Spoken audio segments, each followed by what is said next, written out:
Can someone just hold me? Don't fix me.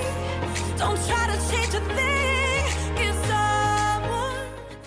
Hello, everyone. Welcome to probably my, I think, 5th or 6th podcast. I have the distinct honor of meeting and having on our show Emily Wyant. So before I start to share why I asked her to come to the show, I wanted to share a little bit of how I met her.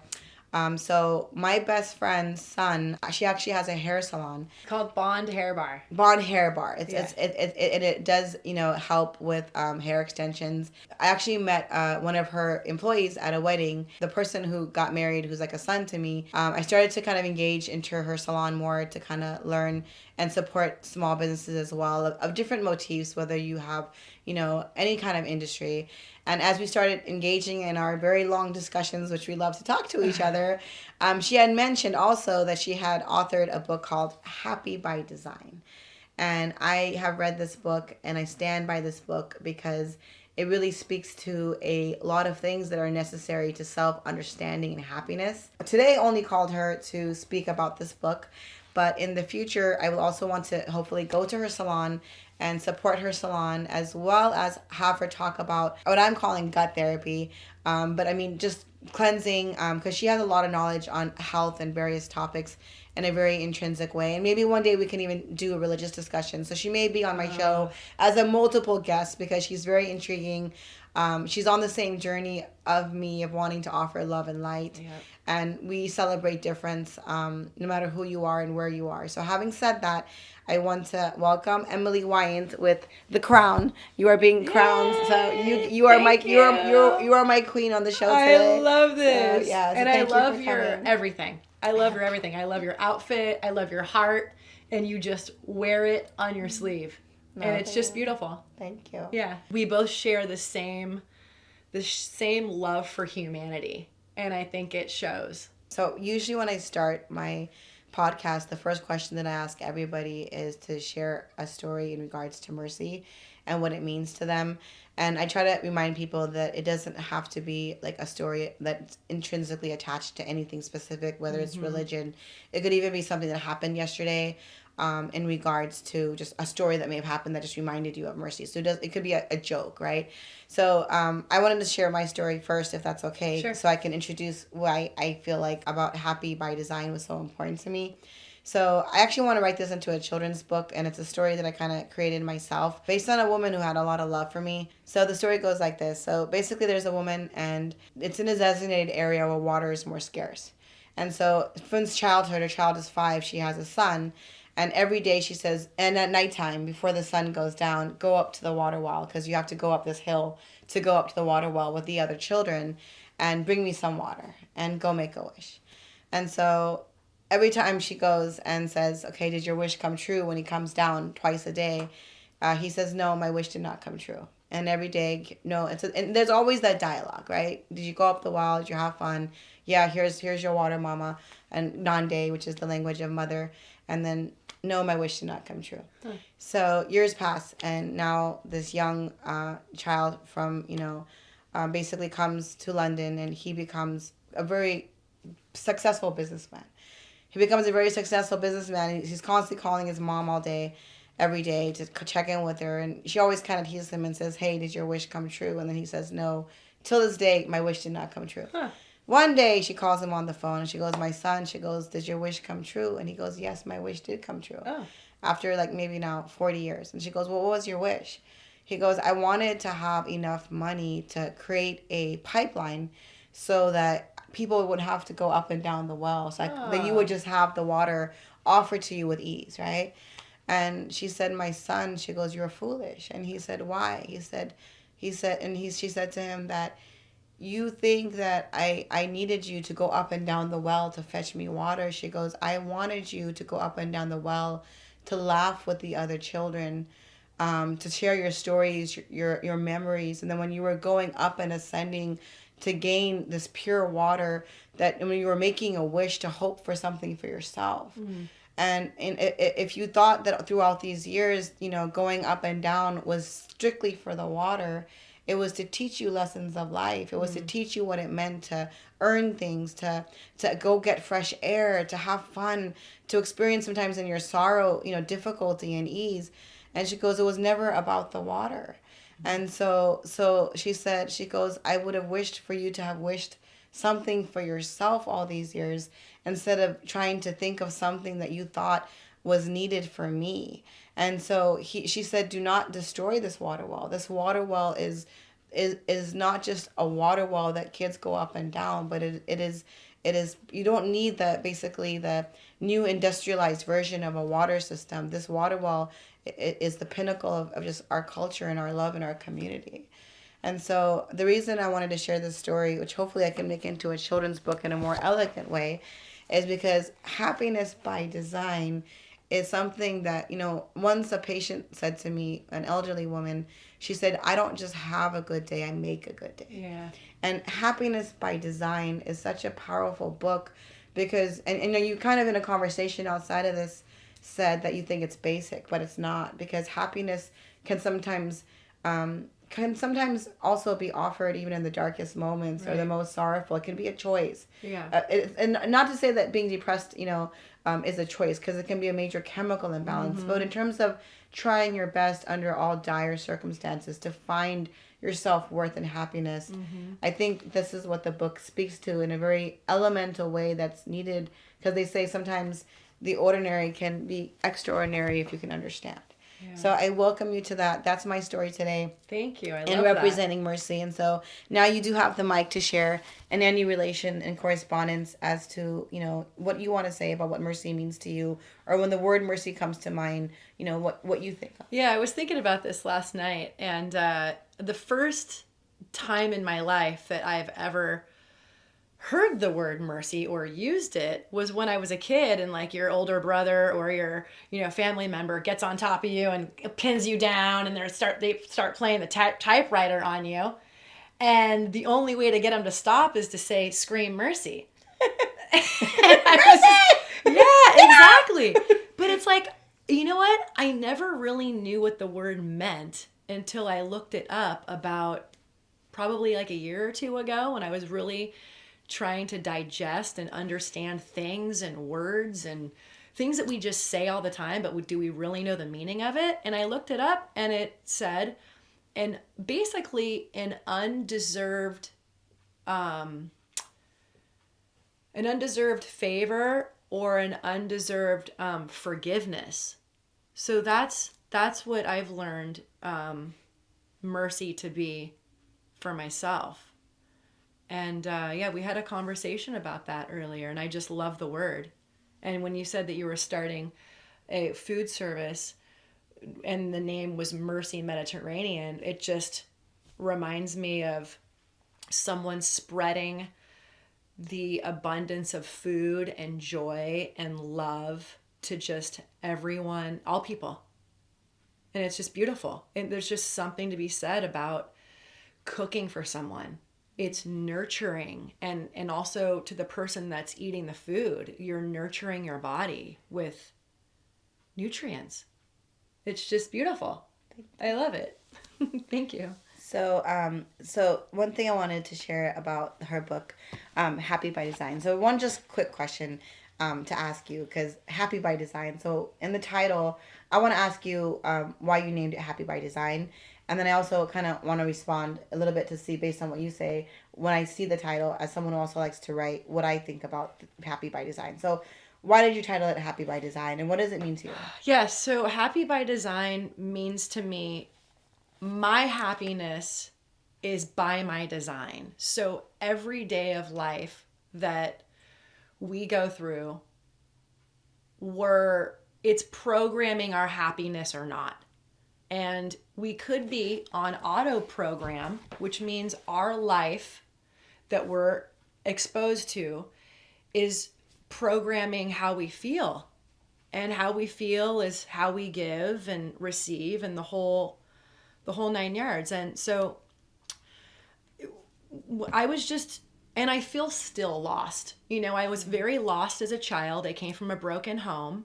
I just look back on my life, going through grade school, going through high school, going through my 20s. I mean, I didn't know who I was yet until I was 30 as a woman, you know, I felt like I had no guidance. And so putting this book together, I just had a burning desire I wanted to accomplish something. I wanted to feel like a person, like, you know, because we have billions of other people around us and we feel lost sometimes. At least I feel like I do.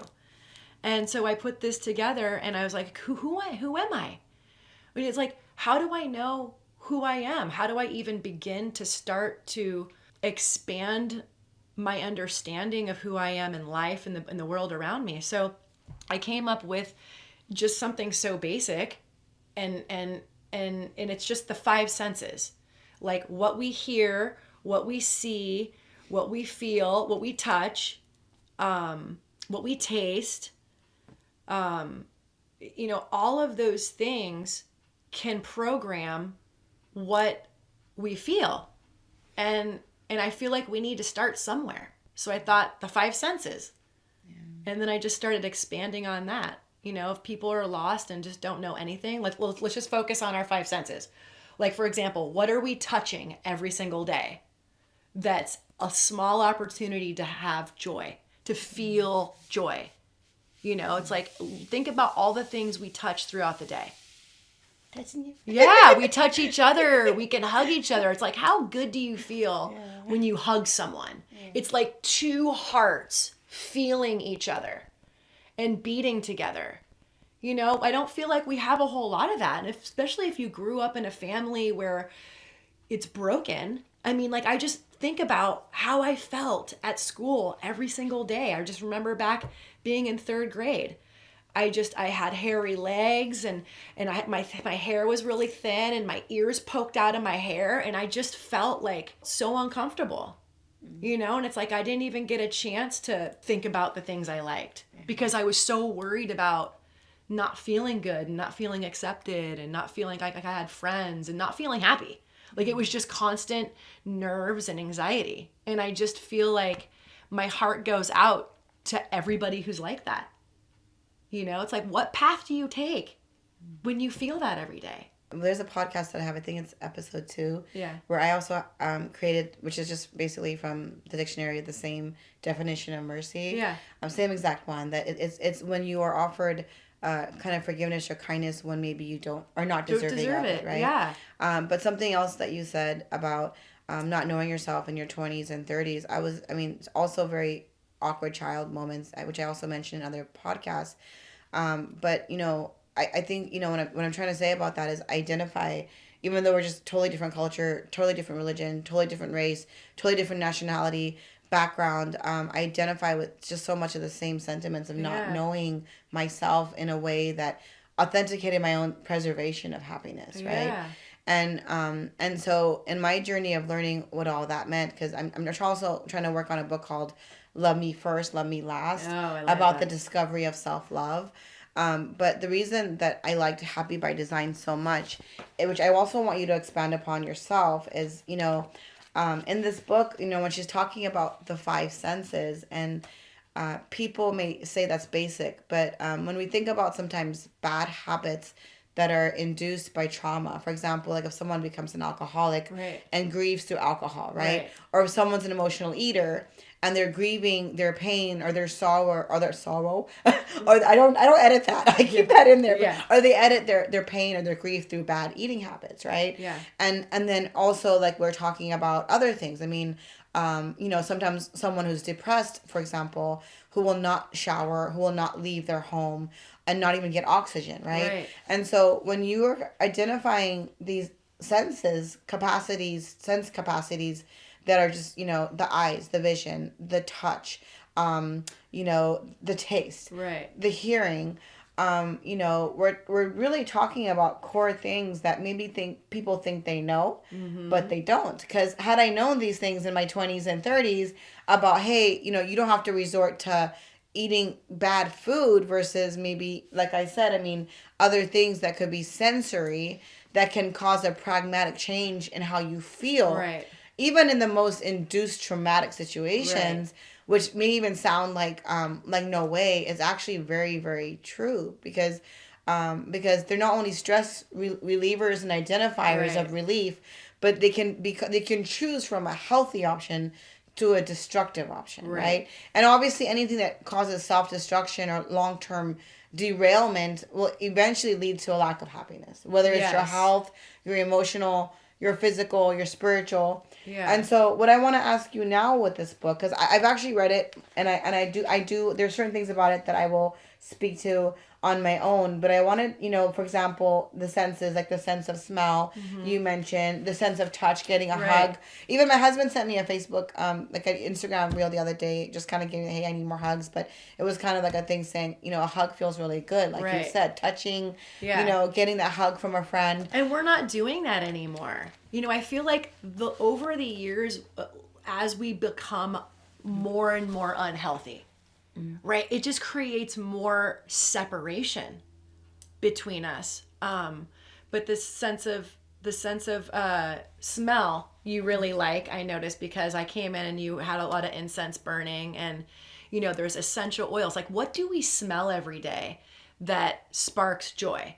And it's like, I brought Marie Kondo and her name into the book because she's the one who coined the phrase sparks joy, and it's about our possessions and what things around us spark joy or not. And the idea is to keep all of those things in your environment. There's so many things that we can use on our five senses to just bring us to that moment of consciousness, right? Of just being right here and right now. It might be as simple as just smelling something that tastes good and smells good, right? It's just one little thing can blossom a whole day of happiness, and just starting with one little sense. What do you smell every day that makes you feel good? And just double down on that. Just keep going. And it's like at the end of each chapter of each sense, it says, hey, what do you have in your day that you don't love the smell of? And then what do you want to add? So it's like a little tiny step work to get to know you. Yeah. And everybody's different. It's like our DNA. There's not two that are the same. Because, you have sense of smell in here, but you also start in chapter 2 saying, learning what brings you joy, right? And, and then she talks about mouth health, and our health is very important. Health, and yeah. I think when she's speaking about mouth health, she wasn't just speaking about what you put in your body, but I think she's also maybe even speaking about some of the flavors that can, for example, like for me, when I've kind of hit my max with stress, I put my phone away, grab a friend, grab my son, and usually go hit I just saw the new SZA movie, just one of them days. And it was just kind of two best friends just trying to make it through the day. Oh yeah, and it was really funny. I didn't see it, but I know what you're talking about. But I like romantic comedies. I like comedies, and sometimes I like action and thriller and stuff like that. But when I've hit my max, a bag of popcorn, extra butter, a little bit of my soda that time. I don't usually try to avoid sodas, and I just turn off, and I just want to lay there with my blankie and my pillow at Seed Mark or whatever, and just veg out with the movie. Or sometimes it's but that's once again it's you might think of that as like, okay, I'm just going to the movies, but it's stress relief because it's comedy for me. It's eating popcorn and stuffing my face with buttery bad food. I don't do it all the time, but I love it. Yeah. And popcorn is also something, or just the foods you like, right? Right. The comfort foods, but the comfort foods don't even have to be in a framework of emotionally eating to a point of negative. It could even just be like sometimes choosing to indulge in something that you like in moderation, right, as a point of joy, right? Well, it's right. It's like getting to know what you like, number one. Like I worked with a bunch of hairdressers, and there was one of my girlfriends who I worked with, and she was going through a divorce. And I really wanted to help her because she just seemed so lost and just so depressed, and she just wasn't herself. It was like instantaneously not her anymore. And I'm like, we have to double down on things you like doing, so we could just snap you out of this and get you back to who you are. And I'm like, what do you like to do? Like, what do you like? And she's like, I don't know. Yeah. I don't know. And I'm like, I don't, yeah. Like, can we, all of us, just write down 10 things we enjoy right now? Yeah. Like, that's just the starting. Like, that's the basics and the basis of this book. Writing down 10 things that you enjoy. And a lot of us, like, let's just look at my friend who's going through a divorce. Once we get together with another human and we, intermingle our lives together. Like we kind of build into one thing, right? We're now one being. We're not who we were in the beginning, and we don't have our individuality. And so I was kind of trying to help her get back to who she is. Like, where did she start? You know? And it's like, come on. Every day I asked her, just 10 things. Okay, fine, 3 things. Just something that you like. And she was just so depressed and broken that she did not know even one thing that she liked. And it's just, it saddens me. So if people out there that are listening can relate to that, it's just time to start thinking. Just put the pen to the paper and just write down one thing that you enjoy. And that's just the start. You know, because once we start going, it's just going to domino effect into happy by design.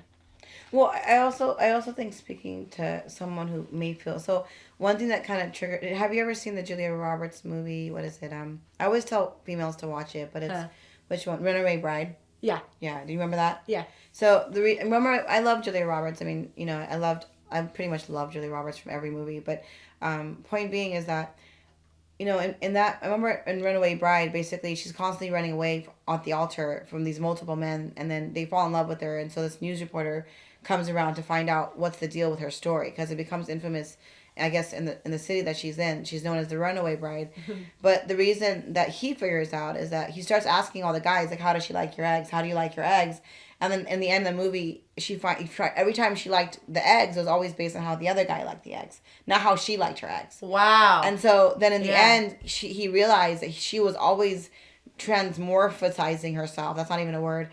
Into like trying to become what this guy may have wanted her to be, without truly identifying with who she was. Yes. And in losing herself for love, basically, she never really understood herself. And then by the time now the reporter falls in love with her, they're about to be at the altar. She falls in love back, but then he basically calls out her problem. You don't know yourself. Right. And in the end, she actually takes some time to get to know herself. Beautiful. And so she actually says now to the guy, but by the way, I don't even like big weddings. And every time she's always having this fiasco wedding with everybody. And I want something intimate. I like this. I like that. Wow. You were so lost you didn't even know what kind of eggs you like. Yes. Yes. Yes, that's right. With the priest, you wanted scrambled. With a deadhead, it was fried. With the other guy, the bug guy, it was poached. Now it's like, egg whites only. Thank you very much. That is called changing your mind. No, that's called not having a mind of your own. Maggie, what are you doing? You really want that guy up there to drag you up Annapurna for your honeymoon? You do not want to climb Annapurna. Yes, I do.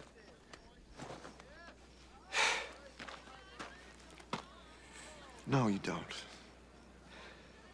You want a man who will lead you down the beach with his hand over your eyes, just so you can discover the feel of sand under your feet.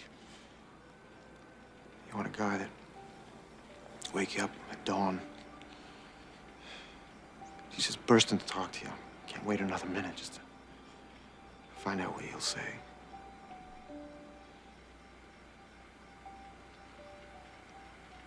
Am I right?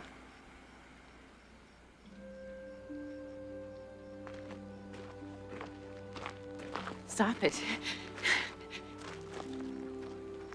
I am getting married on Sunday. And you are just trying to make me run. Because you're a cynical, exploitive, mean-hearted creep who wouldn't know real love if it bit him in the armpit. All you do is tear others down and laugh at them and criticize what they do because you're too afraid to do anything yourself. I read your columns. You never once wrote anything about yourself. I am not the only one that is lost. And I think part of self-discovery for a lot of us, like for me who went through trauma as a child, feeling severely bullied, it derailed my ability not only to Right. self-love, to define it for myself, Right. but it also derailed my capacity to even go through the understanding and not to cope with the trauma with the bad stuff. Right. And so I think, you know, with Happy by Design, when you're talking about like what do you like sometimes people may even I have a friend, not like your friend, who does know what she likes, but she has 4 kids that she will not leave. And because she's just so dedicated as a mom that it becomes hard for her, but she won't engage in things that she likes because she feels guilty Right. about engaging in things and not being what she considers her definition of being a present mom. And for me, it's like, it's not always even about knowing stuff, but also engaging it in a way that can be sometimes easy. Because one thing I'll share with you just real quick is that, you know, I used to be really overweight. Like, I used to weigh 240 pounds, right? Wow. And I remember I used to kind of be a chronic eater. Like, I was so sad that I would eat Oreos and milk. And then 5 minutes later, I'd go and have something else. And I was just constantly, even if I wasn't hungry, I was just, you know, doing the motions, right? And when I started learning things that kind of evolve into this book of Happy by Design through dialectical behavioral therapy, which teaches the same thing about self-soothing and makes you make that list, I started to realize, for example, that I'm someone who just loves perfume, right? Oh, yeah. And so for me, like, stress relief on a 13-hour shift at work, and I'm kind of like really, really fatigued and really, really tired, people think it needs to be a spa. People think smell some of that. But people think everything needs to be very, very like cultivated in a very difficult realm to get something. And for me, even if I'm mad, if you really know me, it's like if I'm getting angry about to just, you know, and it's like, yeah, because it's so quick, right? It's So quick. Shabana is now in the Bahamas. Yeah, this is Bath and Body Works, you know, Malibu Heat. Yeah. And this one, for example, Bath and Body Works sends coupons if you get on their list. This one's free. So they send you these coupons, and I go every month and claim my coupon. Love it. But I mean, this is something, and sometimes I mean, this just makes you instantly. Yeah, right. I smell it. So not only are my hands soft, yeah, but I'm smelling the essence of something good that brings me joy. And then keep in mind, in the essence of something that brings you joy, I mean, if you might go to Bath and Body Works and you say, hey, I like this one, I don't like this one. This one's too, you know, vanilla for me. This one, I love coconut, right? So even in selecting something that you like for yourself to kind of as a sensorial thing, you have a choice. Because what I may like may be different from what you may like, may be different from what someone else may like. Exactly. You may not actually like a flavor. It may aggravate you, right? Yeah. So another thing that I, you know, wanted to really quickly speak about, you know, the sensory of just lotion is, you know, when I was in college, as you know, my father really spoke to religion in a very spiritual way versus technical way, right? Growing up. And I remember, you know, as I went to college, I met Muslims who were kind of following certain rules of, you know, rule regulations more so than what my father gave to me in spirit, right? And I remember at one point, like, I had started learning that, like, Islamically it was considered that Muslim women should not wear perfume outside, right? Okay. Because we don't want to kind of, in the concept of it, you didn't want to, like, you know, engage in causing attraction to the opposite sex in a bad way, right? So that was kind of something that was presented to me as a young 20-year-old girl. So I'm in college, and keep in mind, as a young, and at the time I didn't wear my hijab, and I had lived in an all-girls dorm in Freeborn dorm. So I end up taking, on the all-girl floor, I give basically like $300 worth of Victoria's Secret and all this perfume to all my girls on the dorm because I'm not supposed to wear perfume, right? Now, rewinding forward and learning how important perfume is to me for sensory. Because this is something for me, even like when my father died, when I'm feeling like I even need courage and strength to a point of getting through the next moment, or even if I'm getting angry and I just need to calm down, it's so effectively easy, right? You know, in terms of Happy by Design, I had to even learn myself that, wait, this is not something I'm going to give up because I'm worried about attracting a man or not attracting a man in doctrine, right? I'm going to use this as medicine because this is something that I even believe, you know, even in relationship to my spiritual understanding of God, that if it's something that's healing for me and good for me and it's not harming anyone intentionally, it's just perfume, then why am I going to not use it when my intention may not be. Now, if I'm going to go out and be like, hey, I like this guy, and, you know, maybe then I can say, hey, it's justified that I don't wear it that day. If I have the intention to do the opposite of what the doctrine teaches, of trying to allure a man, but does that make sense? Yeah. But if I'm doing it for myself and it makes me happy, right? It's all a stepping stone. This is just, like I said, it's just basics to kind of just get one to think and one to be present with yourself for a moment.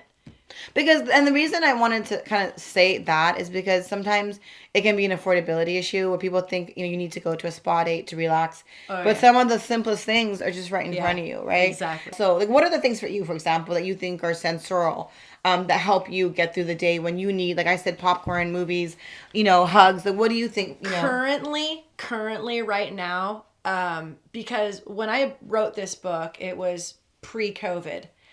And I just feel like I've evolved in things that bring me joy. So now I like reading the Bible. I'm learning about religion and all religions. I really love all of them. So I'm just learning about God. And when I read things that bring my heart joy, it makes me feel good. So now I'm more about how to be more of a loving person and removing the callous of my heart. That's my mission at the moment.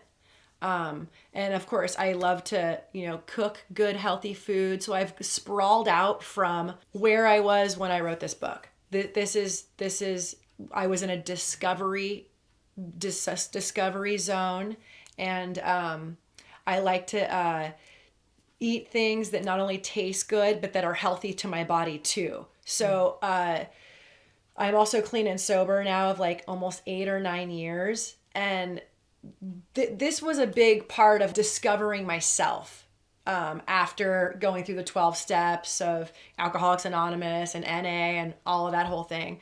Now learning about God and just the next steps of who I am, who I want to be, and how I can understand the world around me. Emily, like, I don't mean to jump in, but Yeah, I've never actually had alcohol because of my faith, but Good. I've actually read the 12 Steps book. Oh, wow. Because I actually did it for emotional eating as well. Oh, yeah. But I mean, the 12 Steps, I actually had it. I got into a car accident, but I have it in my car, but I've read it multiple times. Wow, that's and great. I find 12 Steps to be like so beautiful. And I also want to thank you for sharing. They really are. It shows even more self-empowerment for you to create something, with great insight, to being able to offer this, because when I'm talking about emotional eating or anything that's a vice, that's not healthy. Yeah. It took me a long time to understand how important healthy eating even is, from being overweight for so many years, how it affected my psyche and my self-esteem. Mm-hmm. And so it's like everything that's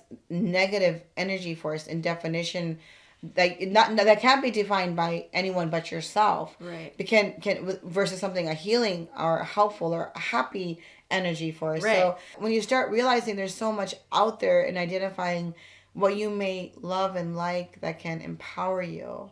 Yeah. And make you get through the day with a certain sense of, awareness and happiness to a definition of hopefully self-worth. Right. And peace. Peace. And being at rest. Yeah. I'm learning a lot about that right now. And it's like I said, like everything in this book is just all a stepping So stone. I actually had brought this wand. It's kind of malfunctioning. Boy. But we have this wand. But one thing that you said in your book that I also wanted to highlight is I want to quote it properly. So let me just find it. But this is I thought this was one of my. This was one. And, let me tell you. So she talks about the sense of sight. So I mean, when he thinks about seeing beautiful things, that could be something like walking a dog or. And then she talks about, hold on, let me just show you this real quick. She has right here, your words are your wand, right? And I mean, it's saying, and she kind of said when we were having breakfast that, these things seem basic, but if you actually really think about words, like when you're saying your word is your wand, you're basically saying that your words can be magic. Yeah. And then when we think of magic, I think of bibbidi boppity boop Cinderella, right? Yeah. And I kind of sometimes hate the whole concept that we're taught Cinderella's story because like it's kind of like, okay, is Prince Charming ever coming, right? But I'm saying, but in terms of this whole fairy tale concept of magic and that we all sometimes want to buy into, whether you're male or female. Sometimes it's true. Your words are your wand. Like your the things you say to yourself, right, to every human being, right. What comes out of your mouth? Yeah. It's like, we just need to stop and like think about that. Like the second we become aware of what we're saying, it almost it comes right back at. It's like neuro-linguistic programming. Something that comes out of our mouth comes back in and it programs our cells. So the things that we hear, we're on auto program.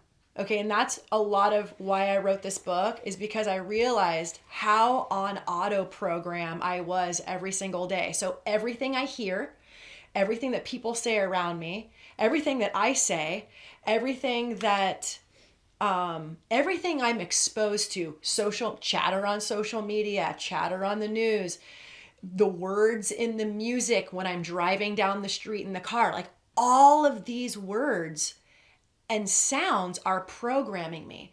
Are they programming me in a joyful way? And if not, do I have the power to change that? And the answer is yes. We have the power to change that. And what I did for myself when I was like, how am I going to even begin to start to program the way I feel, who I am, what I say? I started to do affirmations. I read this book that changed my life. It was called The Miracle Morning. And it was early on when I was trying to, become clean and sober.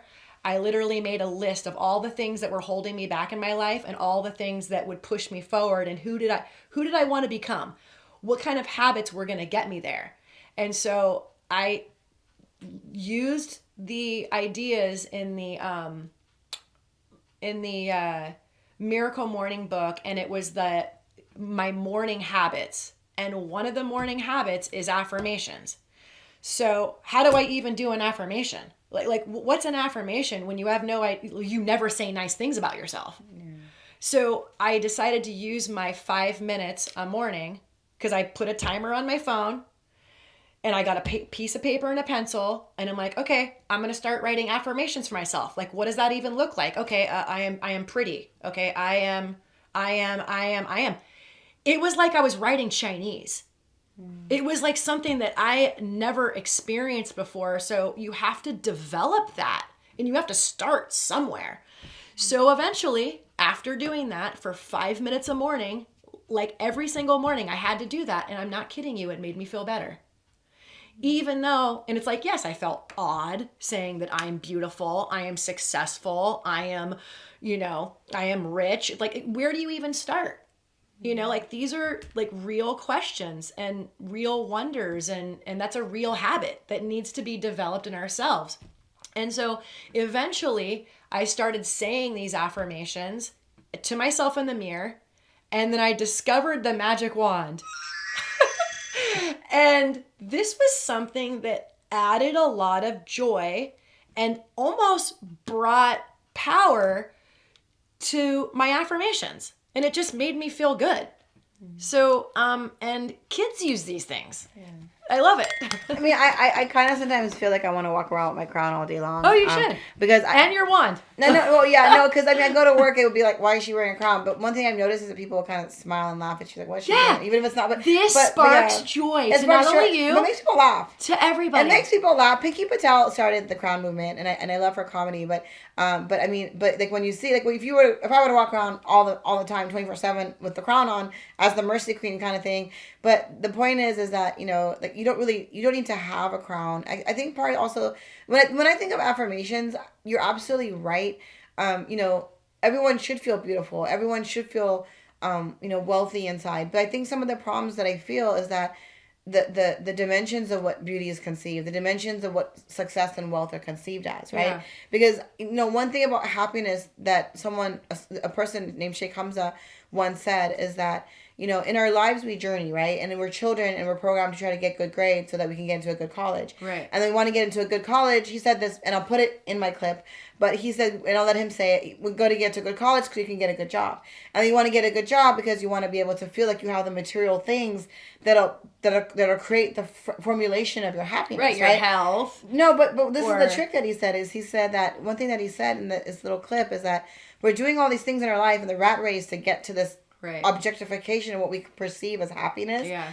But what you're trying to get at is that, and even in your book, like, being happy by design doesn't necessarily mitigate having to have material things or wealth.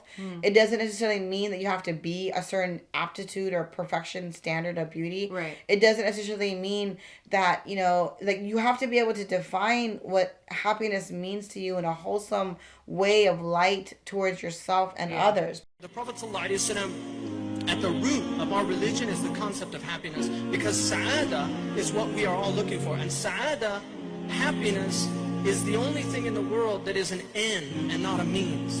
When you ask people, what do you want? Like, I want to be successful. Why? Because I want to make a lot of money. Why? Because I want, it's always something else. But if you ask them, finally, get to the final, they say, because I want to be happy. And then you ask them, why do you want to be happy? There's no reason to be happy. That's an end in itself. And that is indicative of the fact that what we really want is eternal happiness. That's what the human soul is striving for, to be happy eternally. Because people perceive happiness sometimes as money, wealth, success, status, this degree, that degree, and that doesn't. I mean, what if you were like, if you were like married to someone who's an anesthesiologist and have all the money in the world, but you're lonely inside, right? You're chasing, chasing, right? Like it says in the Bible, The program. You're chasing the wind. Yeah. In any certain direction we go in, I just feel like if we just double down on any one thing, like we're trying to get success, we're trying to get, money, we're trying to get happiness, we're trying to get, food, we're trying to get, like, once you get there, you're just chasing the wind. Yeah. Like it says like you said, in auto programming. What you said about auto program, right? Yeah, auto programming. Yeah. We are our environment. So Happy by Design helps you create your environment, create your own happiness, and then it just dominoes effects from there. Then we evolve in what we perceive as happy. Yes, what you perceive. So that's why I said it was basic. Because it basic. evolves. It evolves. It's just a guideline, and it's just finding out what makes you happy is just the beginning. Yeah.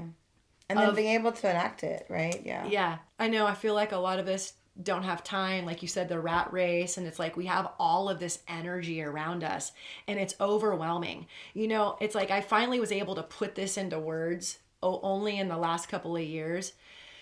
I think I probably had like a little nervous breakdown at like 21, because I had the realization that I was a human, a spirit in a skin suit on a planet in a solar system. Like, that is a lot for someone to digest. Any of us. Like, that's the thing that worries us. It's like, how are we gonna make ourselves happy or make ourselves feel safe or just, and then I started, learning in my knowledge of God and like, why are we here? And just, I'm learning now, it's just all about love and togetherness and helping each other and mercy. I love the Mercy Queen thing. I think you should make Mercy Queen crowns and wear them every day. I will wear mine too. And we should carry around wands. Yeah, and dude, this is what makes us happy. Like, this is what also, it's like my favorite holiday of the year. Well, one is Christmas, and then the other one is Halloween, because we get to dress up in a costume. And you know what I find when I'm dressing up in a costume, whether it be a fun colored wig, not only does it make me happy, it makes you happy, and it makes her happy, and it makes him happy, and it's the ripple effect of happiness. I'm a sucker for Valentine's. Right? I just the love day. I mean, I just, like religiously, like people are like, oh, we don't celebrate. I mean, some of them can be very commercial, like Mother's Day, but I mean, in terms of like Valentine's Day, like, I mean, I've always, as a kid, even being American here and growing up, I love just the concept of just telling everybody that day, like making them the cards. I love you. It's just fun. It's special. Candy, chocolate. I mean, I'm a sucker for That's Valentine's how we Day. should be as humans, like a shout out to humanity. We should be running around like that. I have another question that I wanted to ask you that may be very difficult to answer, but I think you can really speak to it based even on things that today you shared on our podcast. For those people, when you think about someone, even in my time in my life, when I wouldn't get out of bed for 2 or 3 weeks at a time. Wow. And I was just so so depressed that I couldn't even physically sometimes get out of bed to find that next movement to explore my happiness or self-worth. Right. And one of the parts in your book, as you're talking about even just oxygen, the importance of oxygen, which is so true. Like I said, fresh air, when I said the initial story about the mother wasn't, really just sending him out to grab water she couldn't grab for herself. She was trying to have him engage in an experience, right?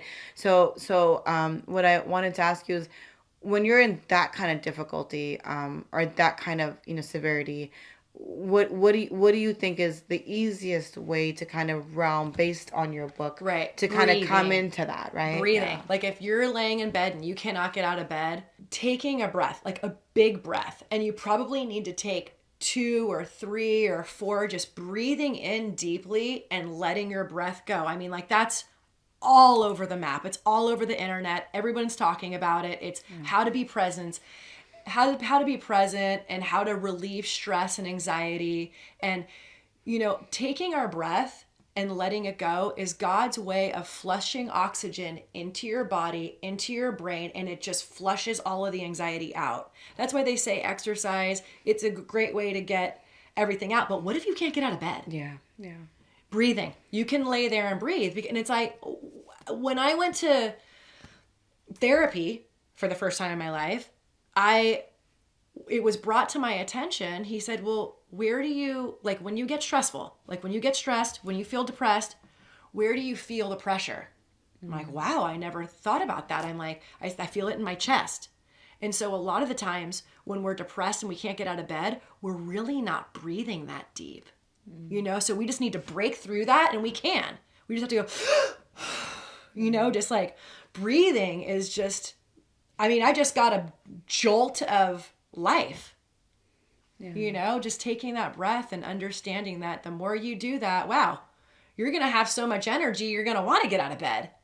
And that's God's blessing, is our ability to take a breath. I'm going to share on this podcast a monkey mind video. We can meditate everywhere, anytime, even 3 seconds, 2 seconds, while you're walking, while you're having coffee and tea, while you're having meeting, so you can meditate. Many people has a little bit misunderstanding about meditation. They think meditation meaning think of nothing, concentrate. So push too much. So we cannot block thought and emotion. In fact, we need thought and emotion. So whether you listen to your monkey mind or not, that's the issue.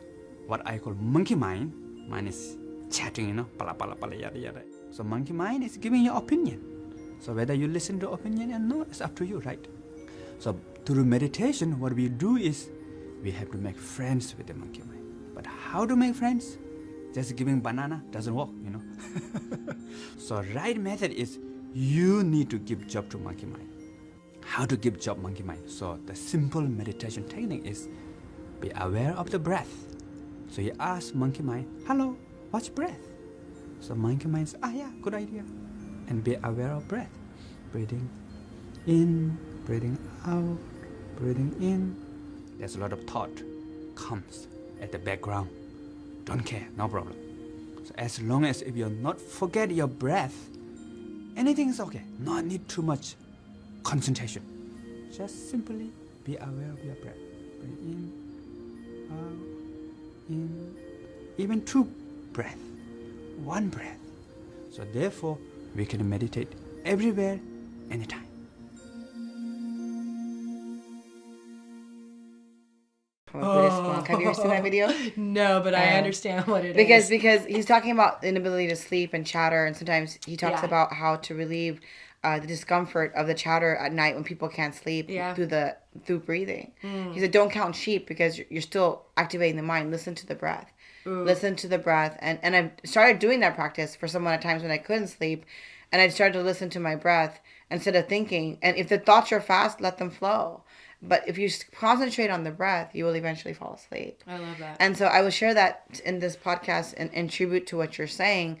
But I think in core, what you're even just saying about breathing as a deep breath, but sometimes breathing through the discomforts of life and the hardships of life, and breathing through the laughter of life. Because you're right, in the end of the day, you know, it's the last breath that, you know, when your breath is taken away. Yeah. And I think in trying to define happiness and love and self-worth, it may not be as difficult as it seems conventionally society makes it to be. Well, it's like God breathed life into us. And you know, the other thing that I learned the other day was that man has never been able to create a living cell. How interesting is that? Like, our ability to breathe and be alive is God. it's the synergy and the energy of life. And sometimes that's all we have time to do is just breathe. You know, like when something's going on, and I think that we probably all hold our breaths. You know, like when we're stressful, like we have to notice, wait a second, I'm not breathing. Okay, we got to breathe. You know, and sometimes that's all we can do is just take like 10 deep breaths. And I think that if someone is having a hard day, they just take 10 deep breaths and it'll get much better. And speaking to that, sometimes, like I said, when I'm having a hard day and my friend, or if I'm about to get mad, I mean, I have my son, like if I'm yelling at him, he'll even go into the room and be like, wait, mom, right here, mom, you know, mom, just, you know, calm down, go get some lotion, you know, because it is really something that's so sensually, when they say even when you're angry, put water on your face, or when you're angry, if you're standing, sit, or if you're sitting, lay down, or walk away instead of do something opposite to what you're doing in the moment, besides being toxic, or, you know, which everyone has the capacity to even get to a point of anger, hopefully, in some healthy way too, because sometimes things do viably take to anger as well. So yeah, I did put an exercise in there, like to how to beat anger back. Anger, anxiety, anything like that. So if you're having anger or depression or sadness, just literally drop to your knees and bust out as many push-ups as you can. Yeah. It will literally flush it all. It's all held in our frontal cortex. We're walking around and we're just worrying about everything and it's stewing, but how do we get it out? Just drop down to your knees and do as many push-ups as you can. Drop down to your back and just do sit-ups as much as you can. Some people just run out the door. But energizing and flushing oxygen into our lungs flushes it out of our brain.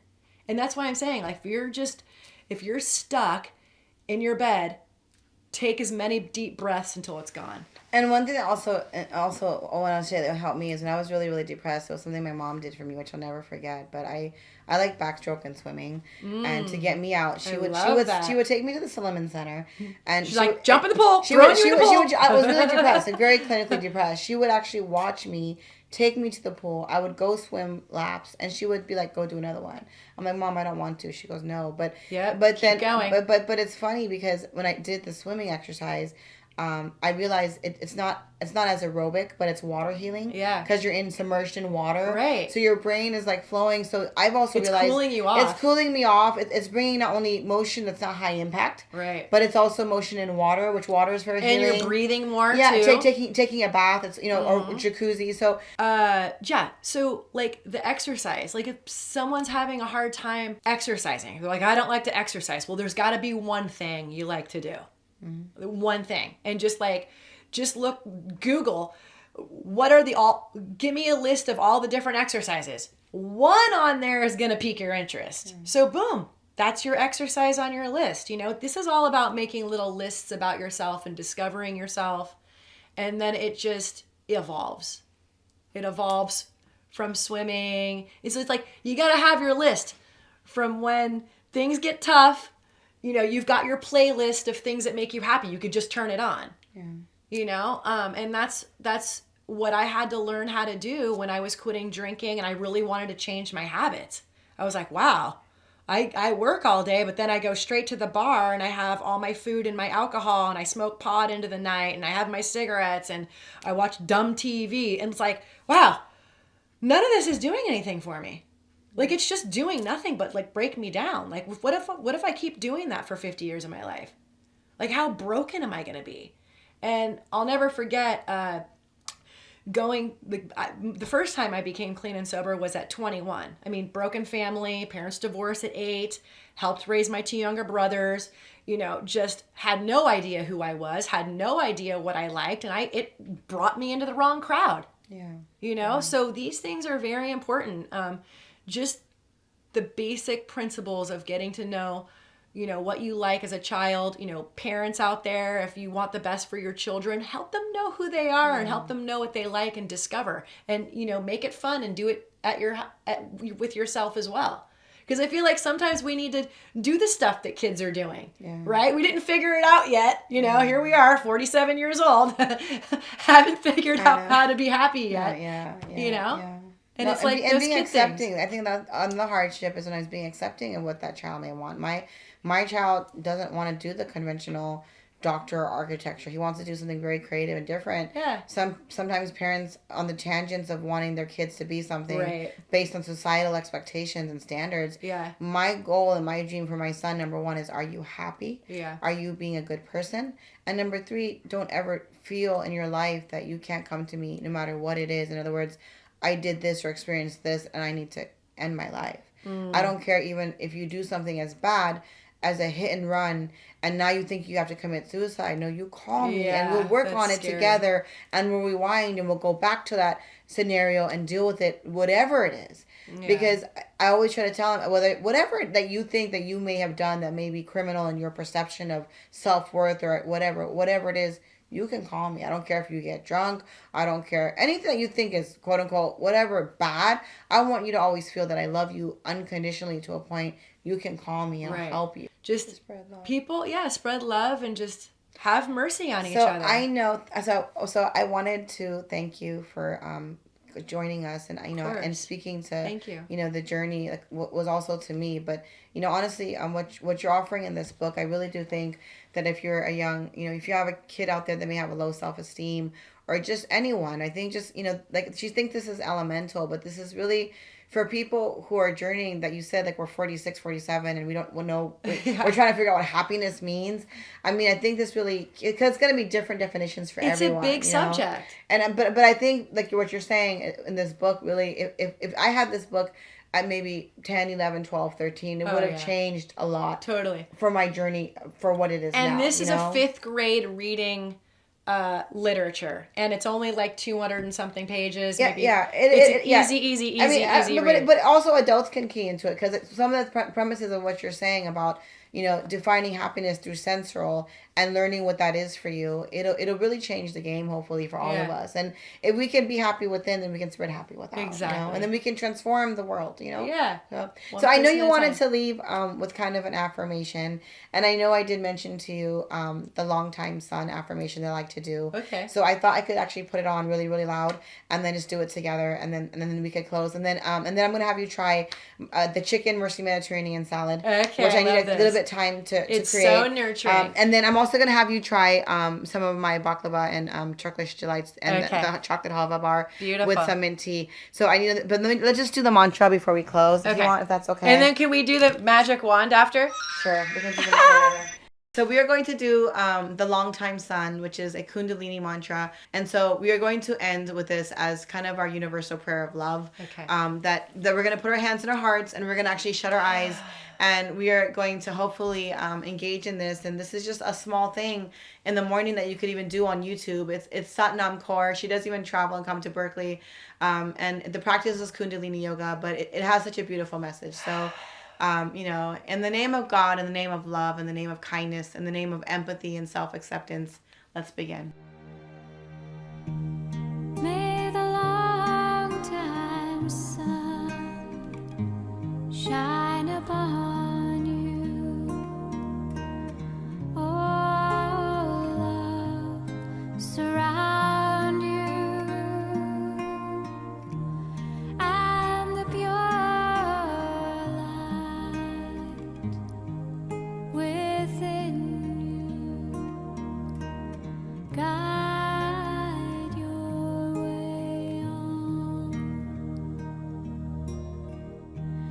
May the long time sun shine upon you.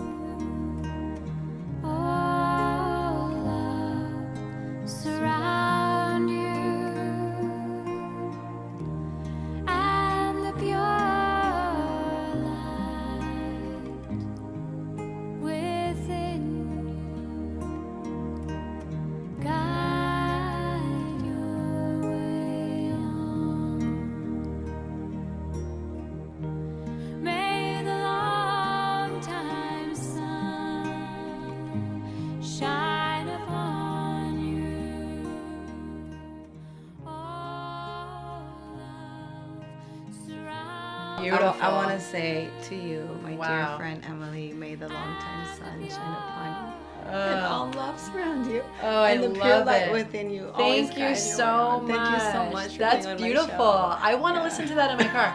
Yeah, Will you but share those with I me? will. I will share everything with I you. love it. Yeah, like we're just, I'm gonna bring you on the show so many times, but just thank you for just being so generous and open to being here. Of and course, just, thank know. you too. But I'm going to start making beautiful. but It's I will beautiful. share that with you. And like I said, thank you again. And yeah, so I'm gonna actually have you try my Mediterranean salad. So Okay. like you said, Mercy Mediterranean's goal is to one day eventually to franchise into the next big thing with organic, healthy, vegan options.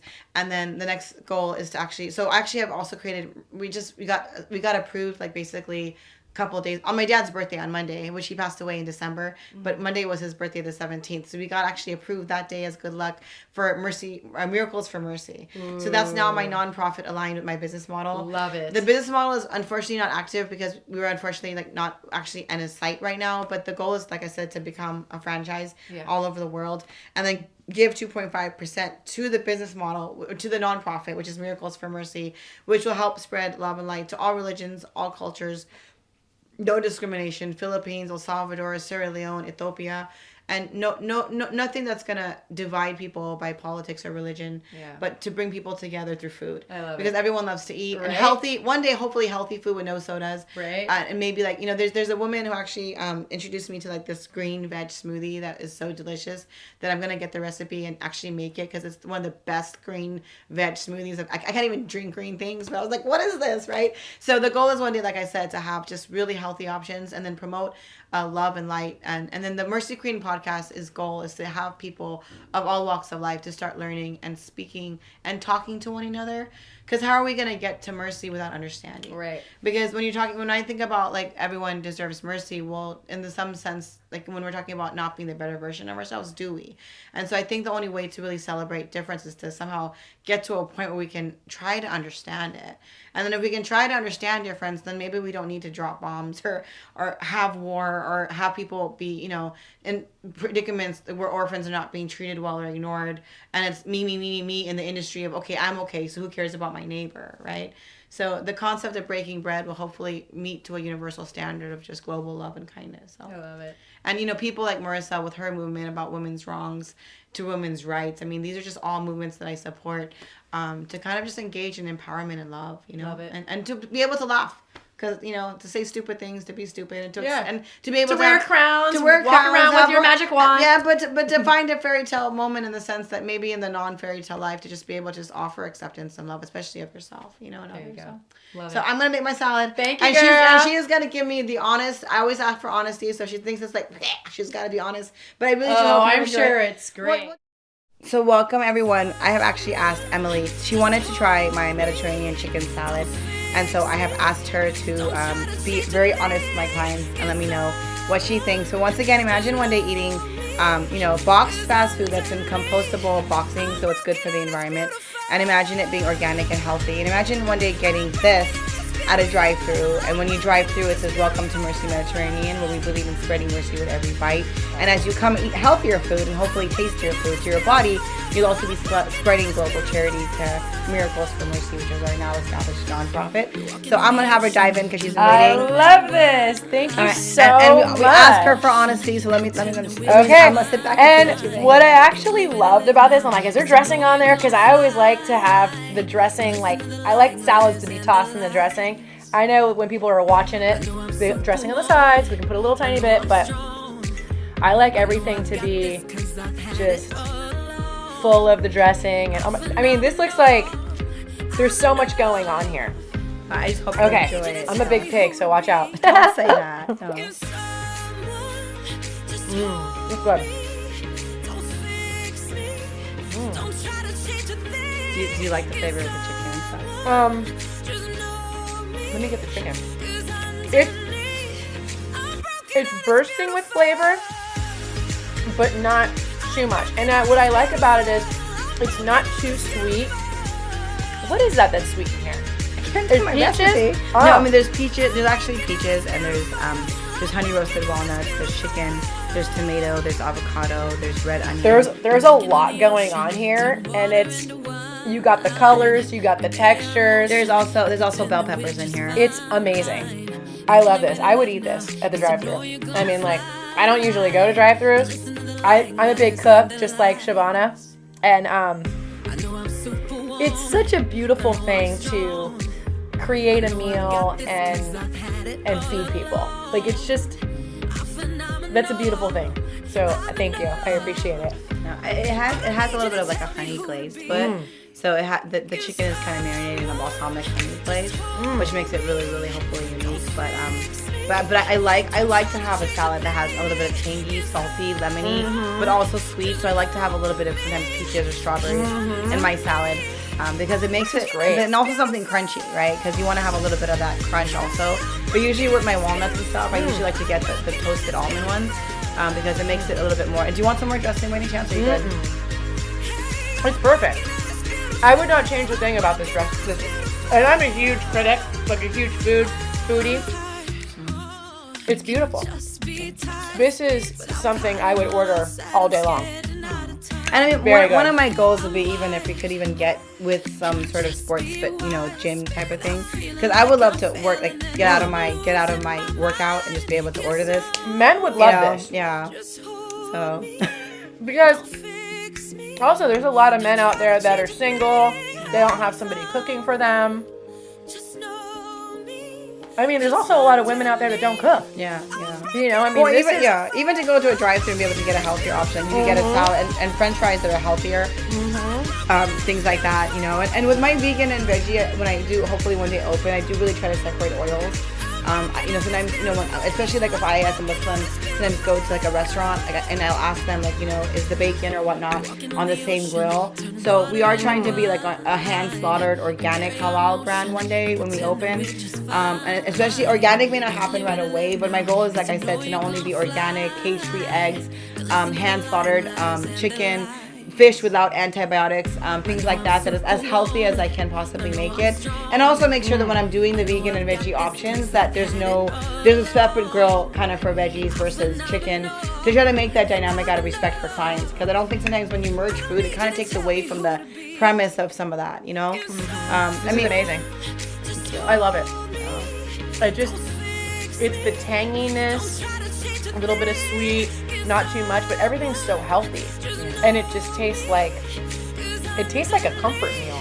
And I think that's what we want in a salad half the time, you know?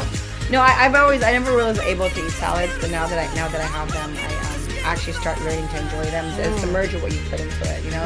And I love putting fruit in my salad, like strawberries. Oh, yeah. I mean, I may even try a banana salad one day, which might sound kind of unique, but I know you wouldn't merge a banana and a salad, like what the heck is that? But sometimes the fusion of flavor can somehow like burst into something because a salad, like you want to taste everything you eat. You want to taste the chicken, you want to taste the tomato, and that's what kind of makes the appeal of the gathering with the dressing. Right, you know? And everything works together in a foodgasm. So Emily, this is actually our Turkish delight. It's not usually the brand that I use, and the pistachio baklava and the non-pistachio baklava. This is called a chocolate halva bar. So imagine just having sometimes the ability to you have guests over or whatever to have tea or mint tea or just a chocolate bar that's kind of not too sweet but very hearty with a little bit of nuts. Very good. And also with mint tea. So did you heat this up? I don't think I did. Oh my gosh, it's warm. It's like yummy. Okay, I just had some of the Turkish delights. Well, those are yummy. So those are actually imported from Turkey. What's inside there? I don't know if they're nuts and they just nougat or something. No. I don't know. But this is just a very quick. It could be a breakfast option. This is bomb. Yeah, it might be like a breakfast option that could actually very much be like it's not necessarily totally healthy, but just hearty and just a little bit of that fun kick. That could give you the energy. That's really good. That's not. Yeah, I'm not necessarily saying that it's entirely like healthy. It doesn't. Is that peanut butter? I have no idea. I don't know exactly what's in. I could get the ingredients. It's like nougat or peanut butter. It's hearty, it's healthy, but it's not too sweet, but it is kind of sweet. You know what I mean? And then you gotta do the baklava. So when you do come to our Mercy Mediterranean site, I'm being pampered today. Hopefully we have mint tea for you as well. We usually don't have China yet, but maybe one day we will have a very high-end Mercy Mediterranean, Los Baros or anywhere else. Oh my gosh, I'm making a mess. That's okay. We love food. It's so good.